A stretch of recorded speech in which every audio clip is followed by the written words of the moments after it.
මගේ නම දේශිකා දුල්මිනි. ආවේ පානදුරේ ඉඳන්. මගේ බබාලා දෙන්නට ලොකු එක්කෙනා ගොඩක් අසනීප වෙලා ආවේ. එයා එනකොට ඩිහයිඩ්‍රේට් වෙලා හිටියේ. මෙහෙන් ටක් ගාලා ට්‍රීට්මන්ට් කරා. දැන් එයාට අඩුයි. දැන් ඊළඟට දෙවෙනි බබාවත් ඇඩ්මිට් කරා. එයාත් දැන් සුව වීගෙන යනවා. ඇත්තටම මේ හොඳට ට්‍රීට් කරනවා. නර්ස්ලා උනත් හරි ෆ්‍රෙන්ඩ්ලි. බලනවා ළමයින්ට හරි ආදරේ කරුණාවල්.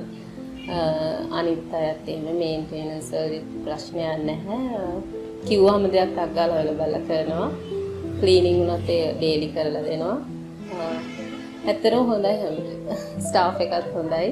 ડોක්ටර්ස්ලා උනත් හරි හොඳයි. ડોක්ටර් රුක්මාල් තමයි බලන්නේ මේ බබාලව.